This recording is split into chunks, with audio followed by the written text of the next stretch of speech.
Tourisme en France, comment les gîtes et campings aborderont l'éventuelle reprise du tourisme? Faut-il rouvrir les frontières cet été et laisser voyager les Européens? Rien n'est encore décidé et les discussions se poursuivent entre dirigeants européens. Nous sommes allés prendre le pouls dans le Gard et au pied du Luberon, où les gérants de gîtes ou de camping vivent dans l'attente.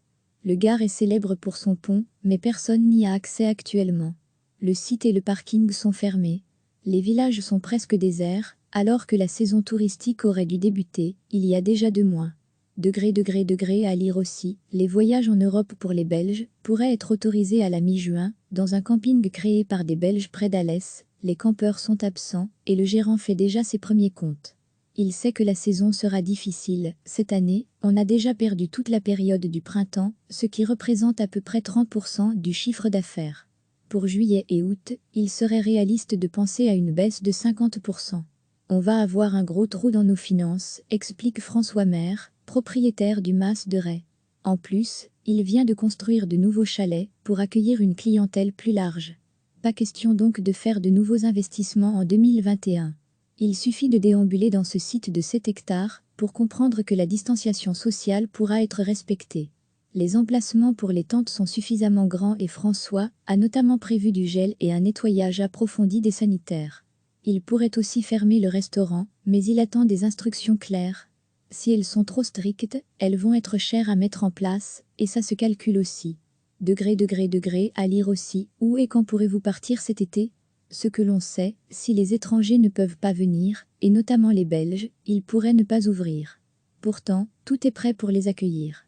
Il nous montre la piscine, 20 degrés, c'est tout à fait baignable. Il ne manque plus que les transats et les clients, témoigne-t-il, un peu dépité.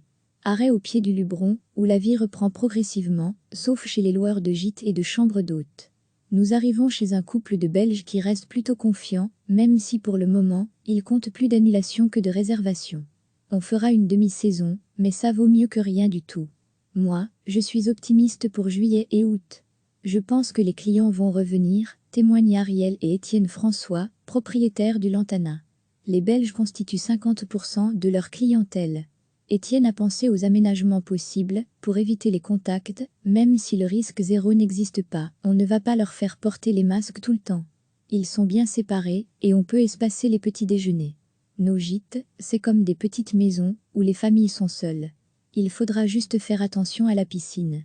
Il n'empêche, cette saison est déjà largement rabotée alors que d'importants investissements ont, là aussi, été réalisés cet hiver. L'année 2020 est décidément bien compliquée pour les professionnels de cette région de Provence. Ils n'ont que quelques semaines pour sauver leur saison.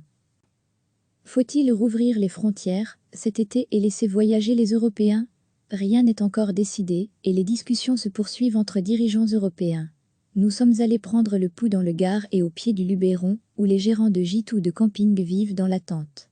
Le Gard est célèbre pour son pont, mais personne n'y a accès actuellement. Le site et le parking sont fermés. Les villages sont presque déserts, alors que la saison touristique aurait dû débuter, il y a déjà 2 mois. Degré à lire aussi, les voyages en Europe pour les Belges pourraient être autorisés à la mi-juin, dans un camping créé par des Belges près d'Alès, les campeurs sont absents et le gérant fait déjà ses premiers comptes. Il sait que la saison sera difficile, cette année, on a déjà perdu toute la période du printemps, ce qui représente à peu près 30% du chiffre d'affaires. Pour juillet et août, il serait réaliste de penser à une baisse de 50%. On va avoir un gros trou dans nos finances, explique François Maire, propriétaire du Mas de Ray. En plus, il vient de construire de nouveaux chalets pour accueillir une clientèle plus large. Pas question donc de faire de nouveaux investissements en 2021. Il suffit de déambuler dans ce site de 7 hectares pour comprendre que la distanciation sociale pourra être respectée. Les emplacements pour les tentes sont suffisamment grands et François a notamment prévu du gel et un nettoyage approfondi des sanitaires. Il pourrait aussi fermer le restaurant, mais il attend des instructions claires. Si elles sont trop strictes, elles vont être chères à mettre en place, et ça se calcule aussi. Degré à lire aussi, où et quand pourrez-vous partir cet été? Ce que l'on sait, si les étrangers ne peuvent pas venir, et notamment les Belges, ils pourraient ne pas ouvrir.